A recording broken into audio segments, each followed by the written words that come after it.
A grabar. Ahí está. Ustedes quieran.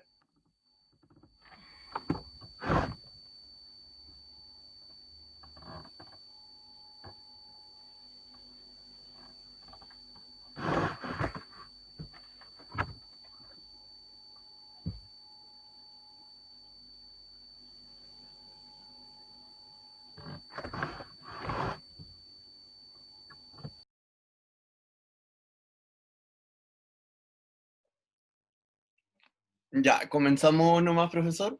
Por supuesto que sí. Adelante, por favor. Ya, perfecto. Muy buenas tardes a todas y a todos. El día de hoy les vamos a presentar nuestro trabajo de comprensión del impacto de la educación remota en el ejercicio profesional de las y los profesores y promoción de prácticas de trabajo colaborativo que favorezcan la enseñanza a distancia en tiempos de COVID. Y para comenzar esta presentación vamos a hacer un pequeño ejercicio por el chat. Yo les acabo de compartir un link que los va a llevar a la página de Menti para que nos respondan a la siguiente pregunta. Fran, ¿qué emociones han aflorado en ustedes como profesionales de la educación a lo largo de este año 2020? Entonces, ahí nos ponen las emociones que más los han identificado. También pueden, digamos, escanear ese código QR. ¿Ya? Los vamos a esperar un ratito, unos segundos.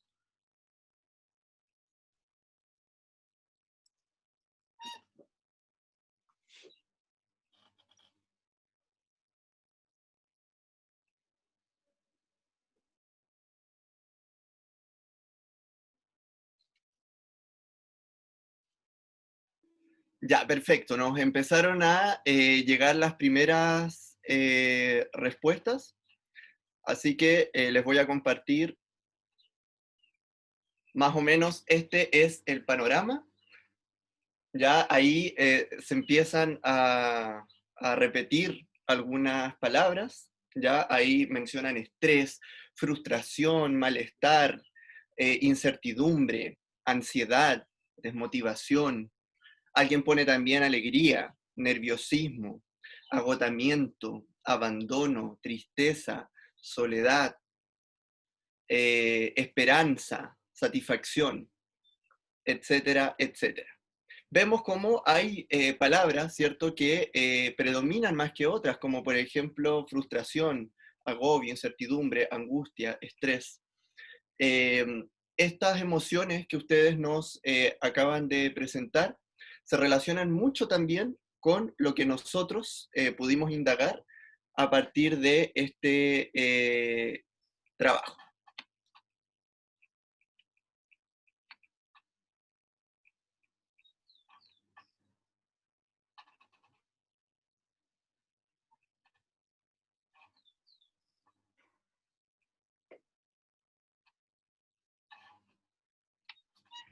Adelante, Jorge. Perdón. Hola, buenas tardes a todos. ¿Ya? Bueno, dado, digamos, el contexto actual y a partir de las distintas eh, experiencias que han vivido los integrantes de este equipo de trabajo, ¿ya?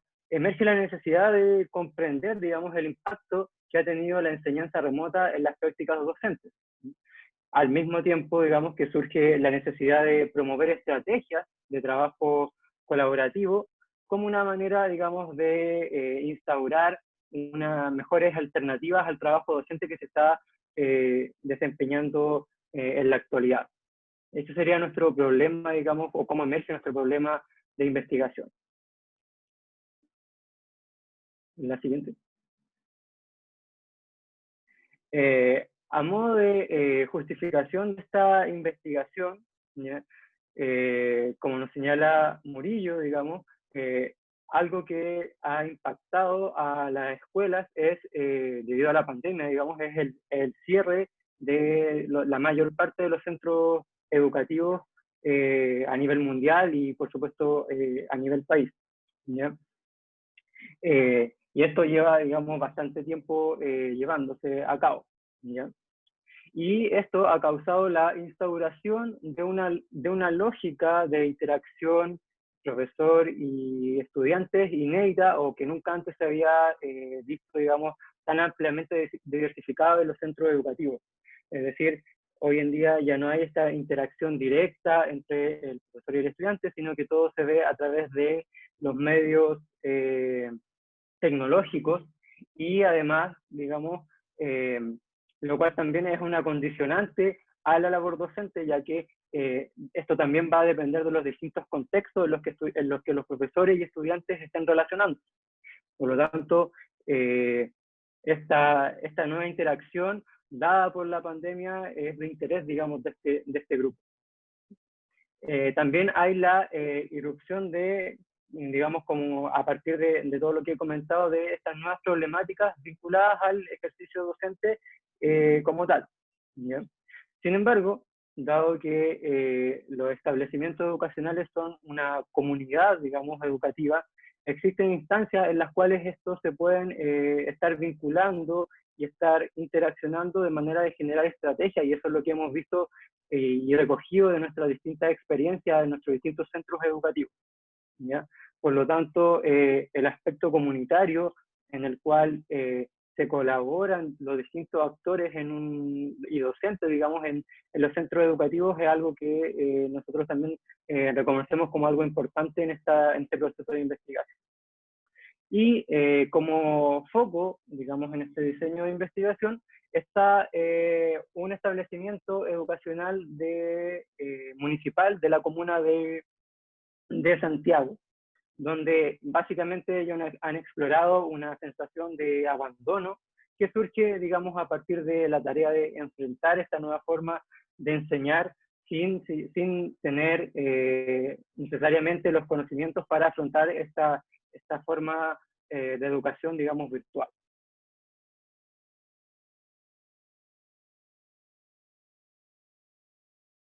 Bueno, entonces fue así como a partir, ¿cierto?, de la evidencia de los integrantes de este equipo de trabajo en sus comunidades educativas, hemos detectado cómo las competencias tecnológicas y saber experiencial docente adquieren una importancia muy significativa. Se está avanzando hacia prácticas colaborativas de autocapacitación. Los profesores muchas veces quedan anonadados frente a problemáticas como el fenómeno de las cámaras apagadas, muchas veces por problemas de conexión o porque los y las estudiantes no tienen tal vez el medio o las condiciones para poder prender sus cámaras, o sus entornos tal vez no son los ideales, hay ruido, etc. Pero en general hemos detectado que las respuestas que toman las comunidades educativas son bien heterogéneas. Y acá les vamos a mostrar algunos relatos de diferentes contextos educativos de las comunidades docentes con las que nosotros trabajamos. ¿Ya? El primero de ello, entonces, aquí un docente dice: estas dificultades presentadas en un comienzo por los docentes al enfrentar clases de manera no presencial han permitido un avance hacia las prácticas colaborativas de autocapacitación, en la que profesores con mayor dominio de herramientas digitales han capacitado o asesorado a profesores con menos pericia en el manejo de ellas. En compensación, los profesores con más experiencia profesional apoyan a sus pares más novatos en términos de saber pedagógico experiencial, produciéndose una convergencia de saberes docentes.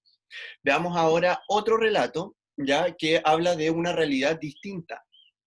Aquí esta profesora nos comenta: los profesores con más pericia en el campo digital compiten entre ellos por convertirse en la punta de lanza de la innovación o por exhibir las soluciones más novedosas, desplegándose una lógica en la que el medio a través se genera la interacción pedagógica, cobra preeminencia frente a los saberes curriculares o didácticos tradicionales. A continuación también les vamos a mostrar un relato de parte de un entrevistado anónimo que nos va a comentar sobre su experiencia en su comunidad docente. Jorge. Muchas gracias, Pedro. Entonces, la pregunta que le queremos hacer a esta profesora es que si nos podría relatar, digamos, en un minuto, cómo su comunidad educativa ha enfrentado esta situación de pandemia.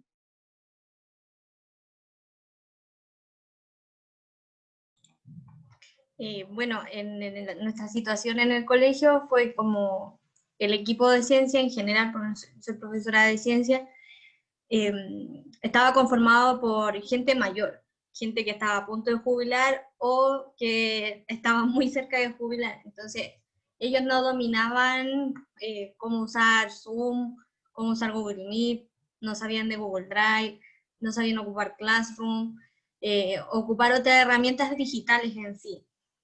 Y yo, junto con otro colega que venimos de la universidad, que recién entramos al equipo de ciencia, somos nuevitos, entonces no teníamos este conocimiento pedagógico que tenían ellos en cuanto a los años que han practicado, a la práctica docente como tal. Entonces, lo que pasó en el equipo y que se dio muy bien es que hubo un intercambio de saberes. Por ejemplo, nosotros les enseñábamos a ocupar esta herramienta, a cómo ocupar Mentimeter, a cómo innovar también en ese sentido, a ocupar Kahoot, ocupar herramientas que pueden ser un poco más entretenidas para los estudiantes, porque al final tuvimos que hacer este juego de captar la atención, hacer como un show para captar la atención del estudiante, y ellos nos iban como guiando en cuanto a las actividades. Por ejemplo, mira, ¿sabes qué? La mayoría de los estudiantes no van a reaccionar a esta actividad por tal y motivo, o podría arribar este contenido de tal manera. Y si nosotros proponíamos una actividad, ellos como que hacían la crítica constructiva de como, mira, está genial, pero debería corregir esta actividad porque esto me ha pasado, esto me ha ocurrido. Y también en temas como un poco más personales en el sentido de cómo llevar la conducta de este estudiante, cómo llevar la conducta de este grupo de estudiantes.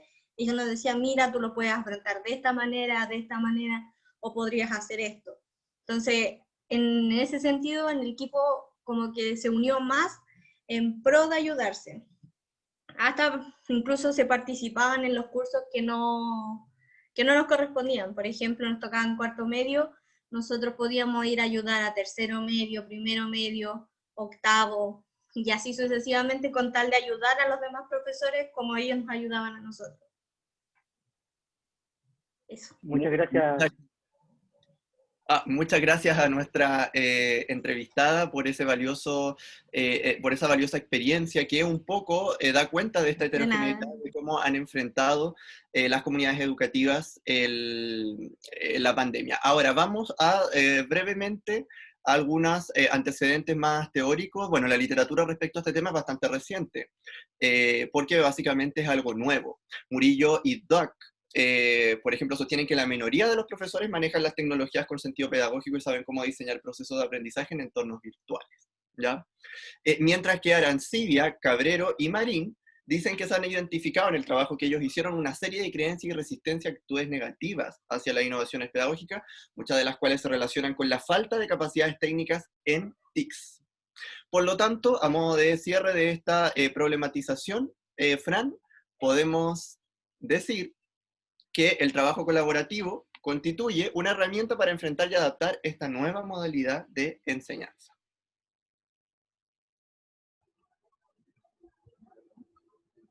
Esto nos proporciona algunas luces, ¿cierto? El trabajo docente colaborativo constituye una herramienta para enfrentar y adaptar esta nueva modalidad de enseñanza, ¿cierto? Pareciera ser.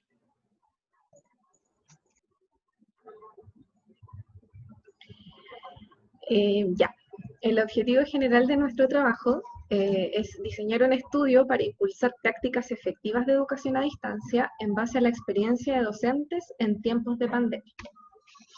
A partir de este objetivo, tenemos 4 objetivos específicos, que son los siguientes.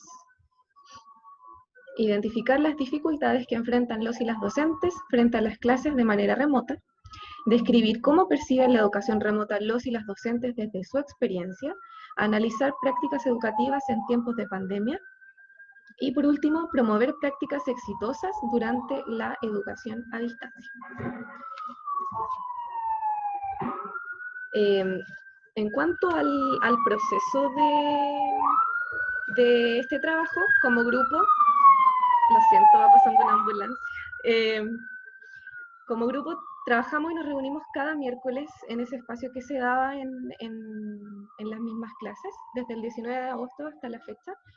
En estas reuniones abarcamos actividades como la selección de la temática, la construcción de los objetivos, la metodología a utilizar, entre otros. Consideramos que hubieron 3 pilares fundamentales en el proceso del trabajo, que son los que están en pantalla: compartir experiencias, porque esto nos ayudó a seleccionar el tema, nos ayudó a darnos cuenta de que no estábamos solos, de que compartíamos ciertas sensaciones, ciertas situaciones, a pesar de todos estar insertos en comunidades educativas diversas. Todo esto junto con la reflexión. Y acá queríamos comentar que en un inicio como grupo fuimos algo ambiciosos y construimos un objetivo general doble, o sea, 2 objetivos en uno. Entonces, luego de recibir nuestra retroalimentación, tuvimos que repensar, ver hacia dónde estábamos orientando nuestro trabajo y construir un objetivo más simple, un objetivo nuevo y todo lo anterior como un equipo.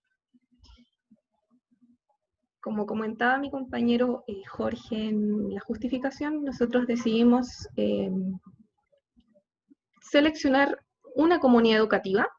En este establecimiento desempeña labores un integrante del grupo, que es Pedro Pablo, y el liceo es Liceo Manuel Barros Borgoño. ¿Ya? Este liceo es un liceo de hombres, es municipal y emblemático, ubicado en la comuna de Santiago. Fue fundado en 1902, o sea, tiene 118 años, por el doctor Manuel Barros Borgoño, que en ese entonces era rector de la Universidad de Chile. Este establecimiento tiene una matrícula total de 781 estudiantes, con un promedio de 28 estudiantes por curso, y hay 57 docentes de distintas áreas desempeñando labores en este colegio. A continuación vamos a ver un video que va a ilustrar de mejor manera la comunidad educativa que seleccionamos.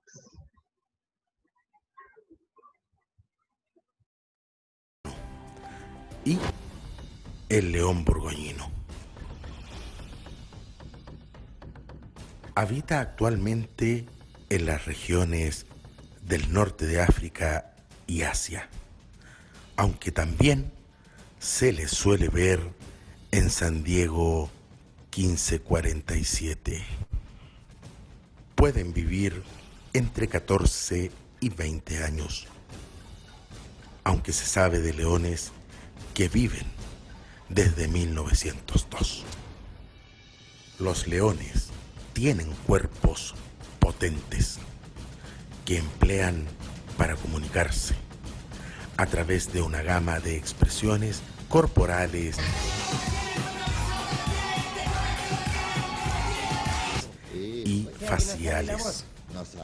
¿Y eso pasa cuando uno está como resfriado? A ello se añade su variada capacidad de vocalización, entre las que figura el rugido más intenso de todos los felinos del mundo.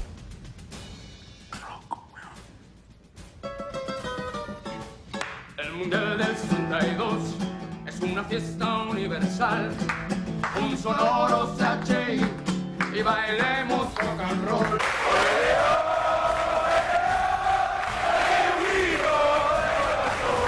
La fortaleza física de los leones les permite abalanzarse sobre sus presas hasta asfixiarlas. Los leones invierten mucha energía en la persecución de la presa. Es el líder de la manada. Ha liderado un país entero. Un animal creativo y con sentido del humor. Sí, querido. No estoy. Dígale que no he llegado. Un animal inteligente. lleno de pasión.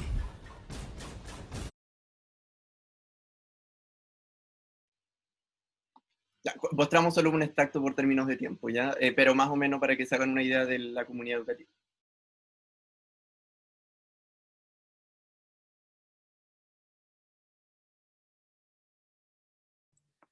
Bueno, descrita esta comunidad en la cual queremos llevar a cabo o implementar este diseño, pasamos a la parte metodológica de este trabajo, que se repite aquí el marco general del ciclo de gestión del riesgo que presentó el primer grupo de la semana pasada. Por lo tanto, se van a repetir algunas fases, pero hay un matiz interesante. El primer grupo presentó este ciclo de gestión del riesgo de manera más invertida. O sea, ellos propusieron ya a partir desde la respuesta, pero nosotros lo miramos desde la otra perspectiva, desde la perspectiva de la propuesta. Eso también genera matices que yo creo resultan interesantes a la luz de estas dos presentaciones para aplicar este ciclo en función de las realidades de cada una de las comunidades. Ustedes partimos todos entregando conceptos, entregando sensaciones, entregando emociones que habían aflorado este año. Hay emociones positivas, pero también se repite el estrés, se repite la frustración, se repite la soledad, etcétera, etcétera, que son emociones que nos hablan de un riesgo para la comunidad docente. O sea, ha sido un año duro para los profesores y las profesoras. Hay un riesgo, evidentemente, cuando el trabajo se hace más complejo, y en función de esta discusión es que el ciclo de gestión de riesgo como marco metodológico general nos parece atingente para aplicar en esta situación. Como ya se explicó la semana pasada, hay 3 momentos de este ciclo de gestión de riesgo que encadenan cíclicamente las experiencias, y eso es fundamental. Este año ha sido lleno de experiencias docentes, muchas de ellas inéditas, en cada uno de los establecimientos, en cada una de las aulas virtuales, en cada uno de los diálogos que tuvimos como docentes, han ido aflorando nuevos conocimientos, han ido aflorando nuevas experiencias. Y estas experiencias que ahora están a nuestra disposición, proponemos encadenarlas cíclicamente en este ciclo de gestión del riesgo para lograr cristalizar estos 3 momentos de prevención, de respuesta y recuperación. El momento de prevención, de preparación y mitigación también habla de acciones previas para reducir efectos adversos frente a un año 2021 que se nos presenta incierto. O sea, tuvimos que reaccionar sobre la marcha en este 2020 y sentimos que tenemos algunos pasos avanzados para un 2021, pero que tampoco tenemos certeza de cómo va a ser.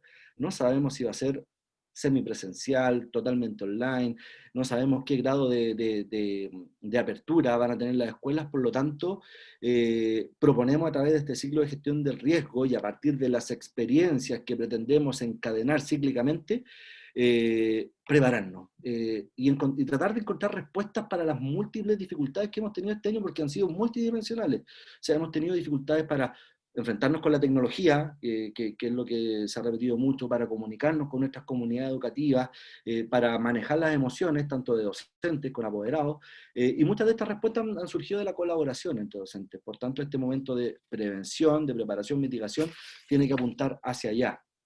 El momento de respuesta, que tiene que ver con actividades de gestión y control de los efectos negativos sobre la salud mental, tenemos que orientarlo hacia evitar lo que nos pasó este año. Muchas de las respuestas que dimos este año fueron espontáneas, muchas de las respuestas que dimos no estaban organizadas, fueron individuales, después las fuimos articulando sobre la marcha, y eso es riesgoso, tenemos que evitar respuestas que estén teñidas de esta espontaneidad y esta poca organización, pero también tenemos que pensar en respuestas flexibles, porque tenemos un escenario incierto, y ahí está el desafío: cómo articular este ciclo de gestión de riesgo preparados para el próximo año, pero también con un componente de flexibilidad que nos permita responder, valga la redundancia, de la mejor manera posible. Tiene que cerrarse este ciclo de gestión de riesgo con un momento de recuperación, que es un momento de transición entre la respuesta y la reconstrucción, que es un momento más reflexivo, es un momento en el cual se deben elaborar planes post-crisis. Van a venir nuevas crisis. Estamos en una sociedad que no solamente desde la pandemia es la gran crisis que hemos experimentado, pero estamos enfrentando momentos sociales críticos que están moviendo de alguna manera las barreras de esta sociedad, y tenemos que estar preparados, y tras cada crisis, tras cada evento, en estos momentos de recuperación encadenados cíclicamente con el resto del ciclo de gestión de riesgo, tenemos que tener la capacidad de elaborar planes post-crisis. Esa es la propuesta. ¿Cómo hacerlo? El gran desafío. Y para hacerlo necesitamos recuperar este saber comunitario, necesitamos sistematizar, articular todas estas experiencias que hemos vivido y transformarlas en conocimiento, que es un conocimiento que ha emergido de la práctica, no es un conocimiento experto. Y cómo, como grupo, hemos determinado se puede sistematizar, organizar, valorizar este conocimiento a través de círculos de análisis de las prácticas, que como herramienta metodológica más concreta va a ser el medio a través del cual vamos a articular y generar este conocimiento. Janet y Jorge van a describir en qué consiste este círculo de análisis de las prácticas.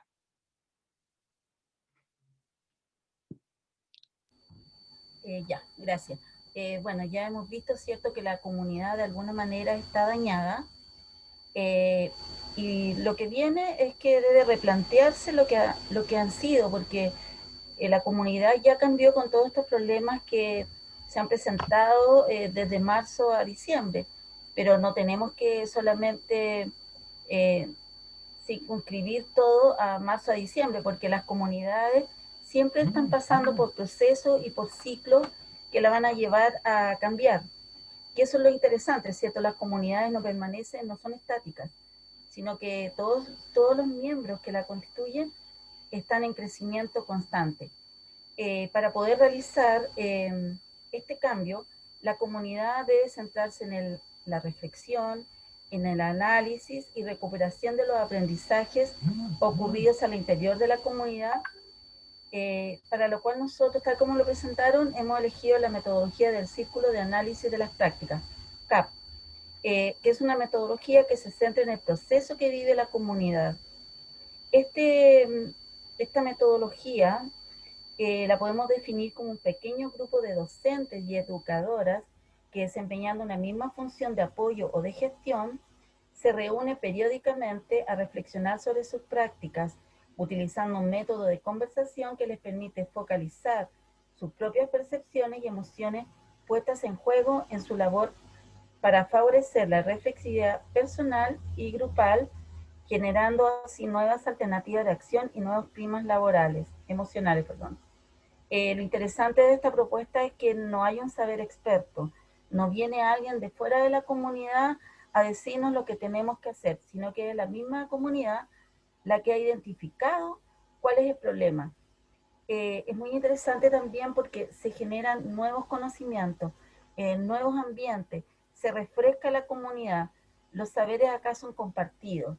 Puede haber alguien que autocapacite también al grupo, por lo tanto la comunidad va a poder emerger con nuevas prácticas, con nuevos conocimientos y y se autorregula a sí misma, lo que le va a permitir enfrentar otras crisis, otros desafíos, porque claro, ahora nosotros hablamos de pandemia, pero todo el año la comunidad puede estar en una crisis.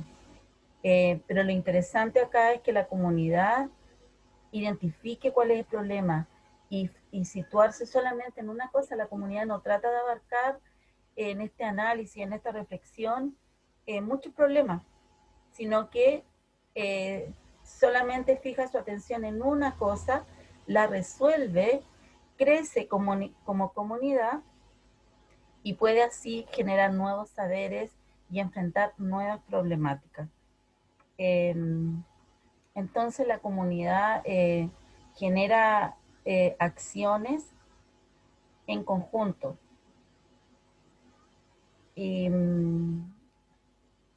entonces la comunidad de aprendizaje se convierte de esta manera en un lugar donde todos los saberes son compartidos. Entonces es una metodología que yo creo que es muy interesante de llevar a la práctica y bueno, Jorge va a explicar toda la secuencia que lleva esta metodología. Ok, trataré de explicar un poco el procedimiento para el desarrollo de la metodología de los círculos de análisis. La idea es que los profesores, en este caso, se ordenan o se forman formando un círculo. Esto como tratando de significar que están trabajando entre pares o entre iguales. Okay, los pasos los podríamos resumir en cuatro grandes pasos.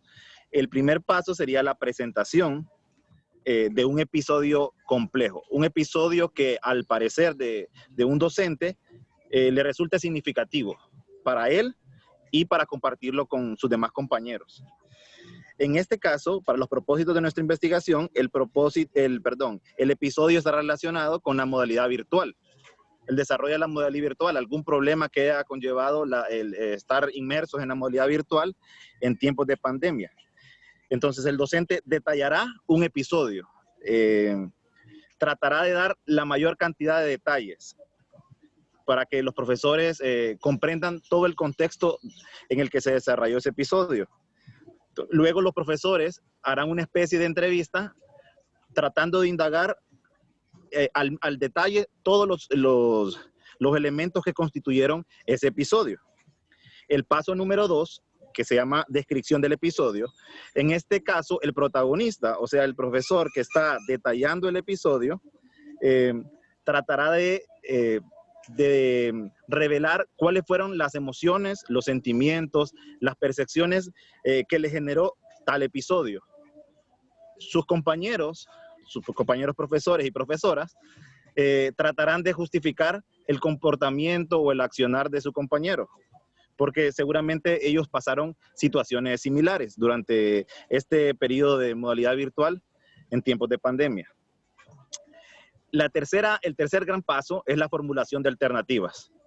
En esta etapa, los profesores, luego de haber discutido ampliamente y detalladamente todo el episodio, tratarán de crear alternativas de acción. O sea, tratarán de formular nuevas alternativas para enfrentar episodios similares. No solo se va a tomar en cuenta lo que el profesor sintió, también se va a tomar como elemento importante la participación de otros actores involucrados en el episodio. Puede ser estudiantes, puede ser autoridades de la escuela, padres de familia, madres de familia, o sea, todas las personas que se involucraron en esta etapa de formulación de alternativas.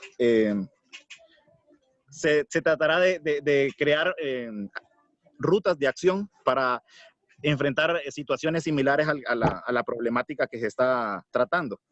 El paso número 4, que sería una conversación sobre la conversación, es decir, se tratará de dialogar sobre el desarrollo de la dinámica o de la metodología que se puso, en este caso del círculo de análisis de las prácticas.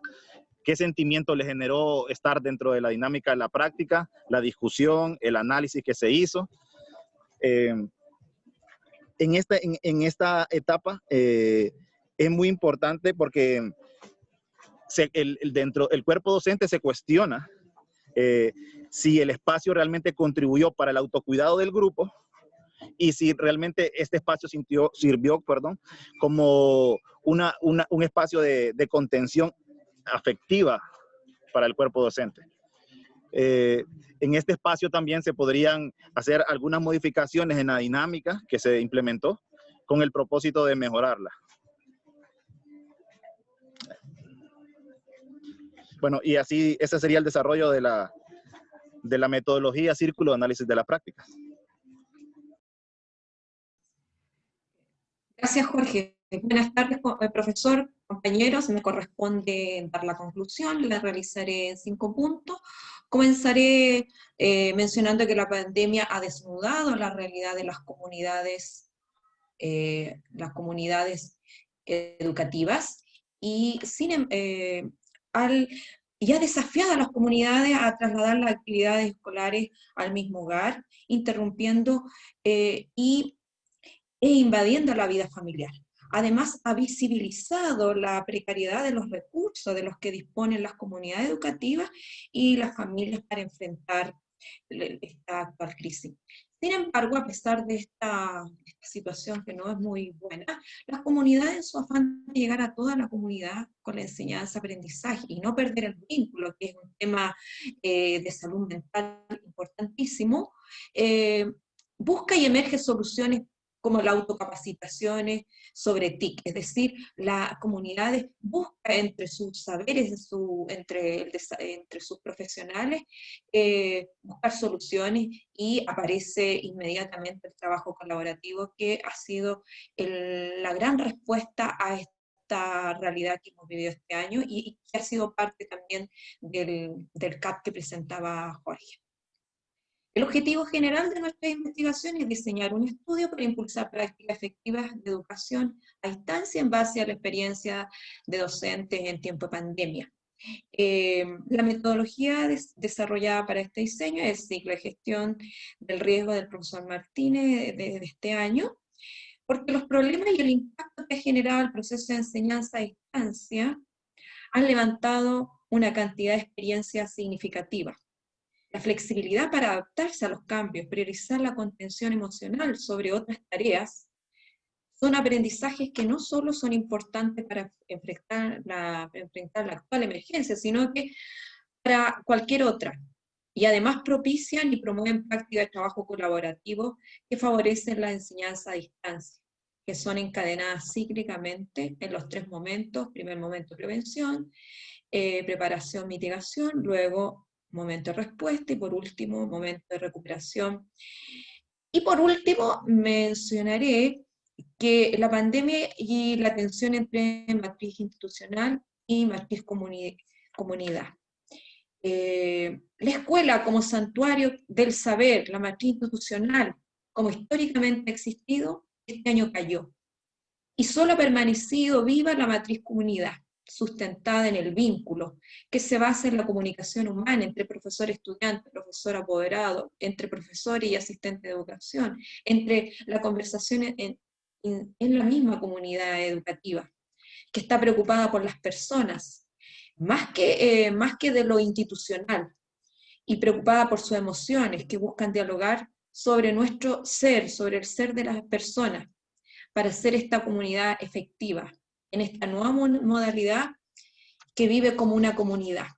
Este ha sido nuestro trabajo, nuestro diseño de investigación, que se basa sobre una situación que hemos estado viviendo, pero también fundamentalmente cómo las comunidades, y en especial donde se hizo en el Liceo Barros Borgoño, ha buscado y ha encontrado soluciones desde los mismos profesores. Eso sería. Gracias. Referencias y gracias por su atención. Perfecto. Muchas gracias, Claudia, Felipe, Janet, Jorge, Pedro, Pablo, bueno, todo el grupo. Muy, muy interesante. Entonces ahora vamos a abrir el espacio para comentarios, observaciones, preguntas, aclaraciones, reflexiones en general sobre lo que ustedes han presentado. Se ofrece la palabra entonces.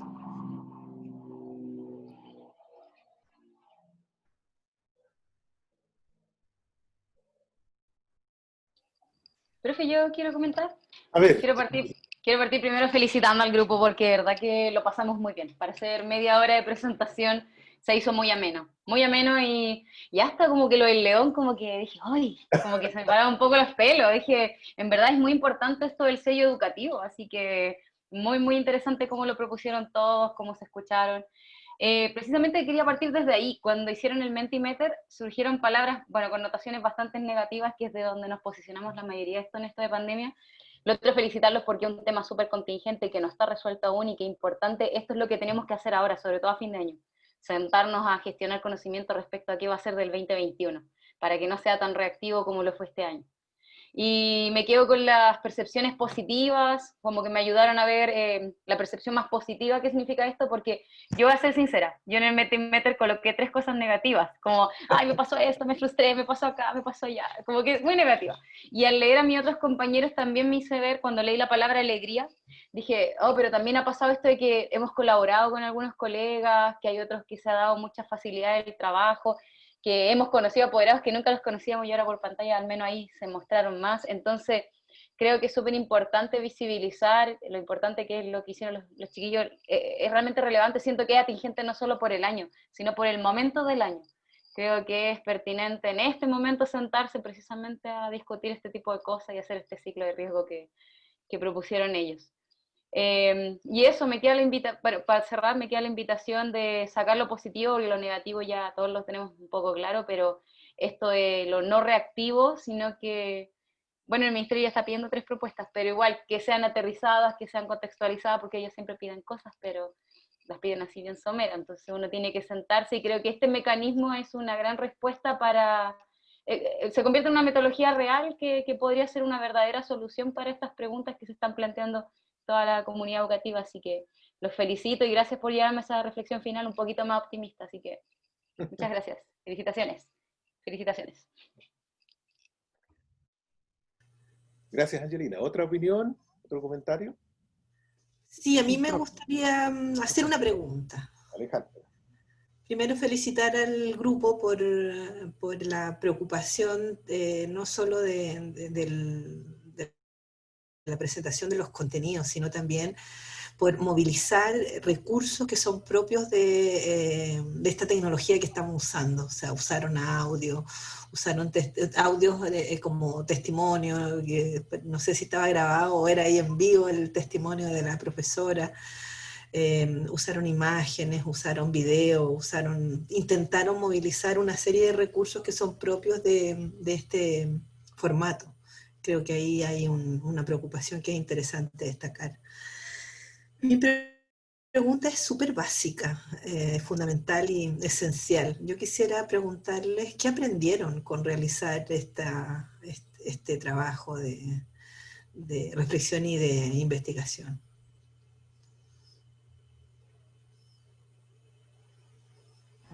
O sea, para mí, por ejemplo, fue un aprendizaje muy profundo.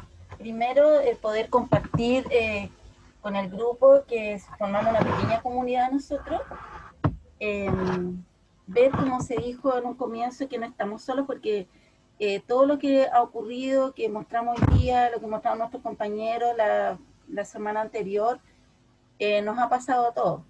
Pero justamente el trabajar en comunidad fortalece no solo fortalece la comunidad en sí, pero a cada profesional lo fortalece aún más para poder enfrentar lo que viene, porque yo en algún momento dije que ya estamos en pandemia, pero las comunidades siempre están en tensión, siempre ocurren cosas dentro de la comunidad, entonces hay que saber resolverla y ver esa tensión no como un aspecto negativo, que puede serlo en un comienzo, ¿cierto?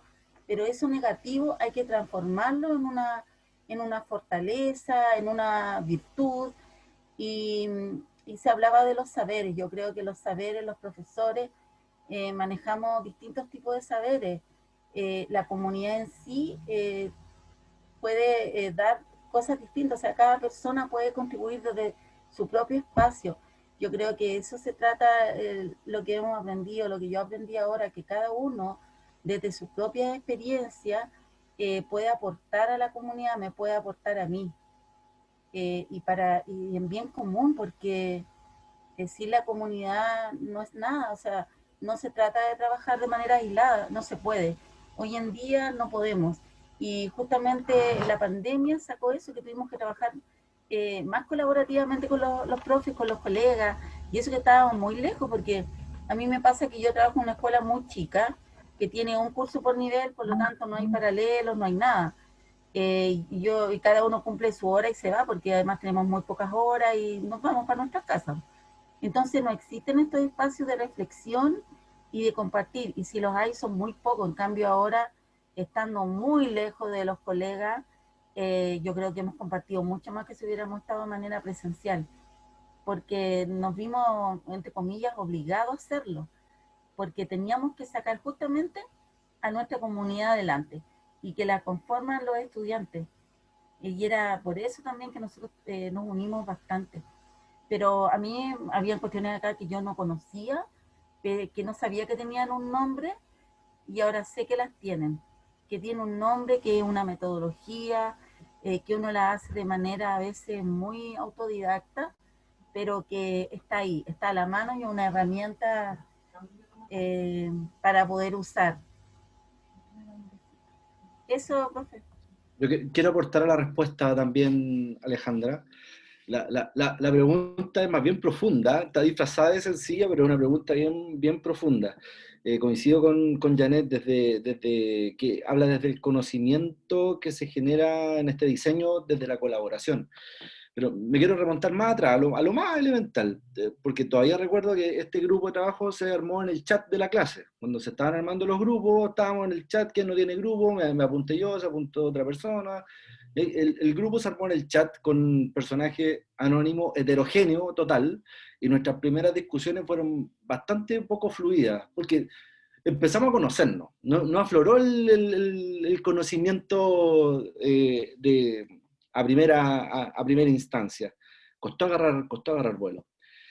Pero hoy día cuando en la mañana estaba releyendo el informe que da sustento a la presentación, dije, pensé, estoy leyendo algo que está sistematizado, iluminado un poco por alguna teoría, iluminado por un modelo, proponiendo una metodología, pero lo que está contenido aquí es lo que conversamos, son nuestra experiencia, nuestro desahogo en su momento, lo bien, lo mal que lo pasamos, y eso está transformado en conocimiento, está sistematizado. O sea, no es un paper, no es un documento descargado de la academia, sino que el cuerpo del escrito, el cuerpo del trabajo es lo que nos pasa.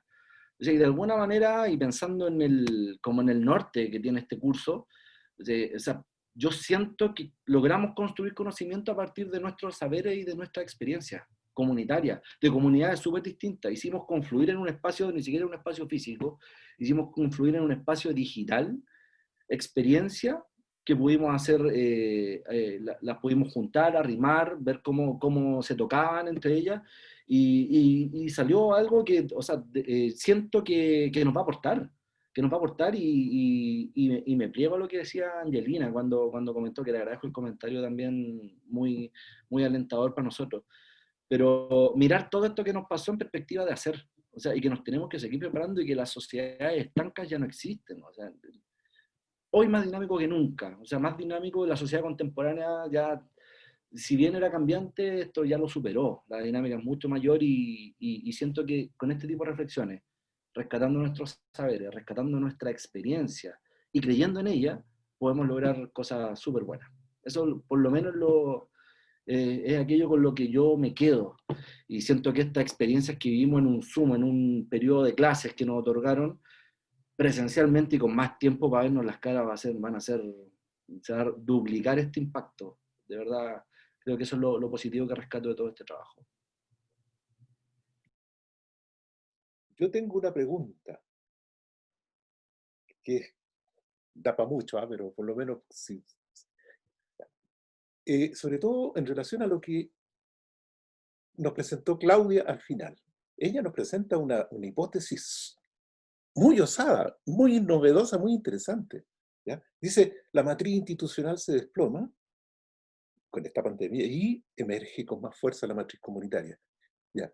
Pero el punto es el siguiente, no sé si Claudia puede responder o usted.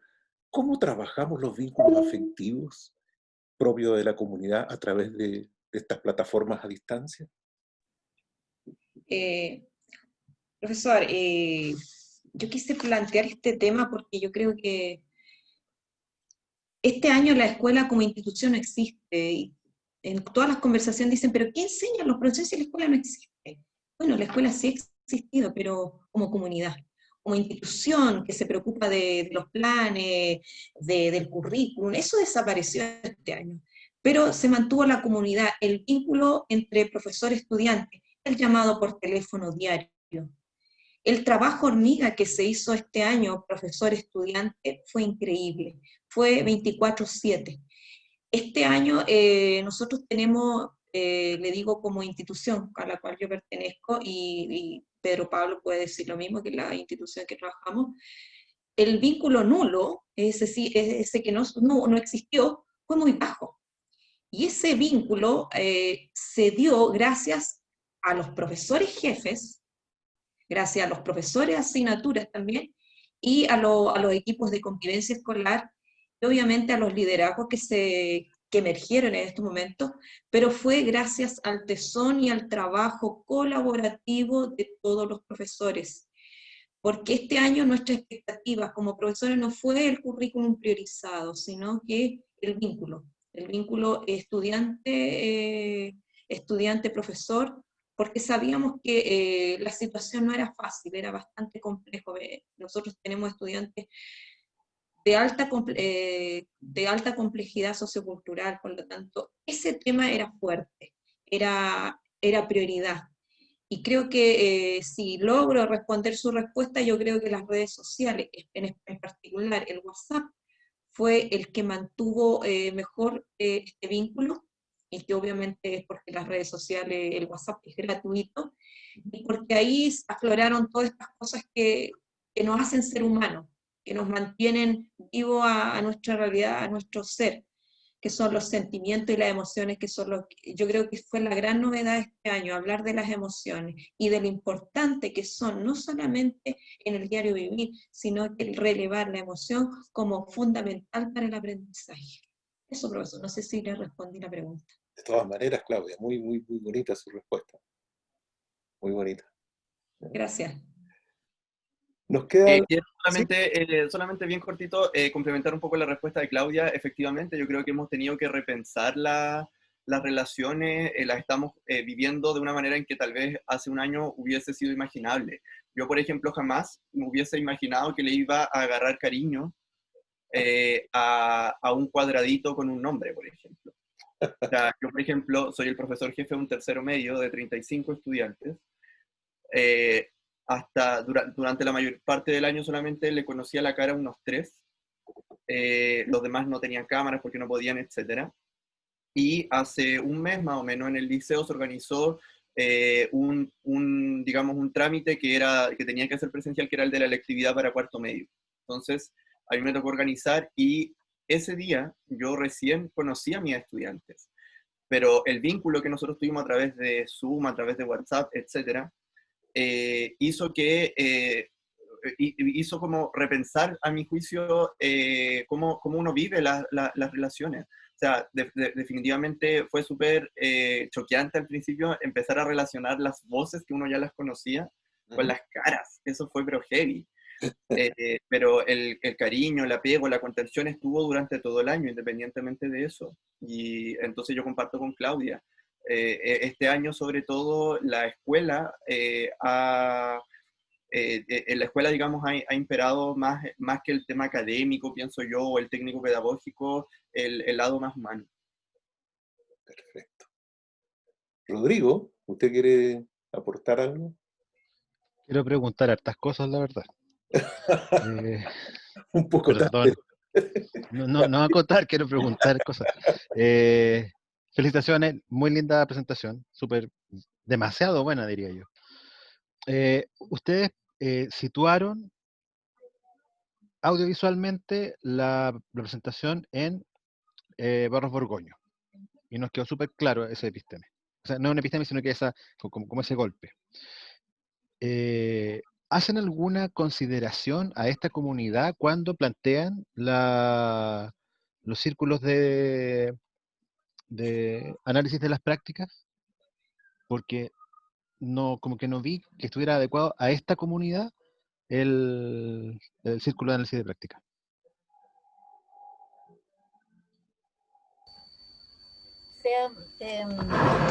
Igual después apoyan, por favor.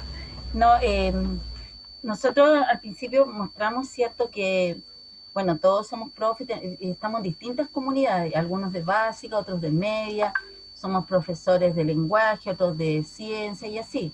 Hay una persona que es UTP, pero situamos, o sea, vimos la comunidad Barros Borgoño, se trajo la persona que dio el testimonio, qué sé yo, pero el Perdón, ¿la círculo persona que dio el testimonio era de esa comunidad? se trajo... Esa era otra de las preguntas que tenía. Sí, ya. yo soy ¿Sí? de la comunidad bargoñina. Ya, Sí, gracias. sí, está ahí como, o sea, la tenemos un poco oculta la entrevistada, pero sí es de la comunidad. Pero en cuanto a la pregunta, Rodrigo, yo creo que el círculo de la práctica es posible aplicar en cualquier contexto educativo, en cualquier comunidad. Pero si Eh, tú estás estableciendo un diseño sobre una comunidad, como en este trabajo, siento que era pertinente que dijeran, y tomando en cuenta esto que vimos recién en el marco teórico, que así es nuestra identidad, nosotros tomamos estos elementos para situar la metodología dentro de esta práctica. Son precisiones nomás. pero me parece que yo lo dije en algún momento porque fue como hilado toda la presentación, pues entonces se dijo que considerando lo anterior, porque si estamos hablando de las comunidades, todo, el círculo de la práctica es una metodología. Lo que pasa, Rodrigo, es que eso quedó un poco tal vez más fundamentado en la problematización. Nosotros uno de los primeros puntos que planteamos fue el tema de cómo las comunidades han enfrentado esta modalidad de, digamos, de educación remota de diferentes maneras. Presentábamos, por ejemplo, un relato de la comunidad de otro integrante del equipo, que decía que los profesores competían entre ellos por quién era el más tecnológico, y etc. Claro. Destacamos que esta comunidad, que fue la que seleccionamos, aquí había, digamos, como diría un químico, encontramos el sustrato para poder establecer un modelo como este, en el sentido de que estaba ya la impronta del trabajo colaborativo. De hecho, la profesora dijo ayudar a los demás profesores como ellos nos ayudan a nosotros. Entonces, eso me hizo mucho sentido. Continúa, luego sigo yo. Esto yo creo que es algo importante para tener en cuenta del ciclo. Claramente, esta metodología, como decíamos, lo ideal de esta metodología que nosotros presentamos, como bien decía Janet, no es que sea algo externo, que venga alguien a darnos una charla o alguien a asesorarnos, etcétera, sino que proviene de la misma comunidad. Por lo tanto, en ese sentido, un modelo bien abierto, que uno podría trabajar con diferentes comunidades educativas. Si nosotros decidimos trabajar con esta en particular fue porque ya estaba el sustrato en el fondo, ya había ciertos esbozos de trabajo colaborativo. Bueno, y otro detalle, perdón, Rodrigo, quizás no hice hincapié en que la metodología se iba a desarrollar en dicha institución, en este caso el Liceo Manuel Barros Borgoño, pero yo entendía que se sobreentendía, porque durante toda la explicación de la metodología se habló que se trabajaba con profesores. Entonces, inclusive en el trabajo escrito está detallado que la metodología se desarrolla en dicha institución. Ya, entonces pido disculpas porque a lo mejor no entendí bien. Pero de verdad, por ejemplo, no me quedó claro que la entrevistada, y pido disculpas nuevamente, era borgoñina. Y cuando la entrevistada comenta esto de que ellos eran los más jóvenes que venían con todas las TICs arriba y que tenían profesores más antiguos, que tenían como todo el conocimiento pedagógico, el know-how, y que hacían no solamente intercambios frente a lo pedagógico, sino que también con el manejo conductual. Ahí apareció un círculo de conversación de prácticas, en ese mismo momento. Entonces, me pareció como apartado, o me pareció poco situado, si ya venían con todo el hilo súper potente, a hablar de la metodología como nos sentamos, aparece un problema, este problema nos va a dar apoyo de contención psicológica o de contención de, lo tengo anotado por acá, contención afectiva, y luego vamos a hablar. Entonces, siento que aparecieron muchos momentos muy potentes y no me quedó claro que eran borgoñinos. Por ejemplo, cuando dice captar la atención del estudiante, que eso había sido uno de los problemas. Más adelante aparece el fenómeno súper subrayado de las pantallas en negro. Luego nos aparece este claro perfil del estudiante leonino borgoñino. Entonces, siento que no me termina de cerrar que haya sido en la comunidad borgoñina. Y siento que si estamos hablando de una comunidad y de un proyecto de intervención, o de un diseño sobre una comunidad, debería haber tenido ese tinte, que era para esta comunidad en este tiempo. Y puede ser que yo estaba pendiente de otras cosas, pero no me quedó claro. ¿Y nuestra entrevistada está presente? ¿Está aquí? Sí, está acá.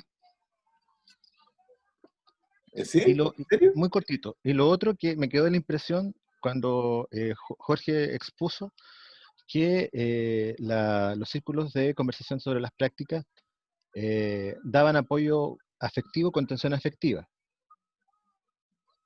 Pero se pueden conversar muchas otras cosas más que también van a ser contención afectiva en sí mismo. Entonces, que no nos quedemos con que el círculo de conversación que presentaron la metodología es solamente para la contención afectiva, sino que es uno de los insights que aparece ahí, pero no es solo eso. Sí, oye Rodrigo, sí, tienes razón, pero yo también porque Jorge y yo íbamos como muy unidos en esa parte, porque yo expliqué una parte y lo explicó la otra, por cuestiones de metodológicas y de tiempo también, pero yo me recuerdo que cuando planteo el círculo, claro, hablábamos de las tensiones que podían haber, pero también hablé de los saberes y de perfeccionamientos que podían ocurrir dentro del grupo y que podían ser dados por un integrante de la misma comunidad. Entonces, claro, no nos vamos a quedar solo en lo afectivo. Y de hecho, esa metodología, yo voy a dar como un ejemplo que yo he vivido dentro de mi comunidad, una escuela básica pequeña. Yo he hecho varias capacitaciones a los profesores, a mis compañeros, ya por pertenecer a Red de Maestros, que es como una comunidad también. Los saberes que uno tiene no traen un experto desde fuera de la comunidad, sino que es dentro de la comunidad, en este caso yo, y que justamente el año pasado, por ejemplo, trabajé todo lo que es retroalimentación, que ya es una cosa más conceptual, y este año abocado justamente a lo que tiene que ver con lo socioemocional. Por lo tanto, claro, convergen ambos saberes, puede ser lo teórico, lo práctico, lo emocional, pero están dentro de o sea, a mí me queda súper claro, y creo que a mis compañeros igual, que está dentro de este modelo, que hoy día tenemos claro a lo mejor lo socioemocional, ¿cierto?, por la pandemia, pero la comunidad siempre está en conflicto, y ahí es donde tiene que detenerse y ver qué es lo que nos está pasando, y por eso se habla de la conversación, y no solamente va a ser, como tú lo dices, algo afectivo, sino que a lo mejor la comunidad va a decir, necesitamos estar más fuerte en este aspecto, que a lo mejor lleva a lo cognitivo, a lo práctico, a lo procedimental, ¿cierto? Pero eso, claro, a lo mejor Jorge no lo dijo explícito, pero yo sí lo había enunciado en una parte. Gracias. Quiero complementar a Janet, que partió diciendo en su respuesta anterior que este es un modelo que se puede aplicar a cualquier realidad. Tenemos que considerar también el carácter y el contexto en el cual se diseña este trabajo. O sea, que teníamos un proyecto que se esperaba incluso tuviera recolección de datos, análisis, etc. La problematización y la construcción del problema surgió a partir de la experiencia de todos los integrantes del grupo, que pertenecemos a comunidades distintas. Por tanto, es un problema que se enfoca a la enseñanza a distancia en tiempo de pandemia. Esa es la problemática. Y operativamente y de manera práctica se tomó la decisión metodológica de circunscribirlo a una comunidad en particular, en el entendido de que a lo mejor podíamos hacer algo en este periodo. Teníamos la propuesta de que hasta el diseño, pero el trabajo original era más, estamos hablando bastantes meses atrás. Entonces también, como una decisión metodológica, como investigadores, como constructores de este diseño, tomamos la decisión de tomar esta muestra porque nos iba a permitir a lo mejor hacer un ensayo o aplicar alguna estrategia si es que los tiempos nos daban. Pero podría haber sido en mi escuela, o podría haber sido en la escuela de Janet, o en la escuela de otro integrante del grupo, de alguna manera. Lo situamos en Barros Borgoño porque metodológicamente, de manera práctica, nos iba a entregar la posibilidad de aplicar en caso de que los tiempos y el diseño del curso nos hubiese permitido hacerlo. Nos hemos dado una pequeña licencia en el tiempo ahora, pero porque el tema es súper interesante, pero yo le dejaría la palabra como de cierre para esta primera parte a nuestra entrevistada, ¿ya? ¿Qué le... ¿Ah? ¿Sigue ahí usted? Hola. ¿Hola? ¿Se me escucha? Sí, claro, pero no la vemos. Al tiro le pongo la pantalla. Claro. Ahí está. Hola, buenas. Bueno, mucho gusto de tenerla por acá, pues, ¿ya? Ya no es Mucho gusto anónima. para mí también. No, me quitaron la sorpresa. Claro, le quitaba la... Bueno, pero bueno, que se muestre. ¿Qué le pareció todo esto? A mí es sorprendente porque igual este año ha sido particularmente dificultoso en su perspectiva. Trabajar, en mi caso, yo recién egresé este año, entré a trabajar, entonces fue con un impacto, pero por suerte pudimos movernos rápidamente en esta situación. Eso y como yo les contaba en mi entrevista, de que lo que me ayudó mucho a avanzar fue el trabajo en equipo. Y como tendrá muchas cosas malas este año, pero también trajo muchas cosas buenas, como aprender a trabajar en equipo, a poder apoyarse en el otro, y aprender nuevas técnicas, aprender nuevas formas de también interactuar con los estudiantes. Eso yo lo encontré muy bueno en este año. Y esta investigación también apunta a eso, que no solamente tenemos que ver lo malo del año, sino que también lo bueno. Y encuentro que esta investigación lo hizo notar bastante. Exacto. Y así como para cerrar, le agradezco. Usted se puede quedar si tiene tiempo y ganas que se va a la segunda parte, ¿ah? ¿No? Por si acaso. ¿Qué tengo que hacer? Bueno, no importa, era por si acaso, pero la invitación está abierta. Pero yo creo que se la pierde. Ese es un bonito cierre, es decir, no separar, yo lo vería así, no separar lo malo de lo bueno. Ambas cosas existen, ¿ya? Es decir, encuadre positivo y negativo, no pensar que solamente en uno y en otro, sino que articularlo y pensar en términos más de una totalidad en movimiento que en términos de... Como siempre digo, de todo se puede aprender algo. Exacto. ¿Ya? Bueno, mucho gusto y que le vaya muy bien. Mucho gusto. Entonces ahora hagamos la pausa y ¿a qué hora volvemos? Son las 11, como a las 25, por ahí, ¿o no? 19:25, ¿les parece? Sí. Llamo, para la segunda parte. Ya. Nos vemos. Voy a dejar de grabar esta parte, por si acaso. Me recuerdan ustedes después de retomar la grabación. Ya, nos vemos.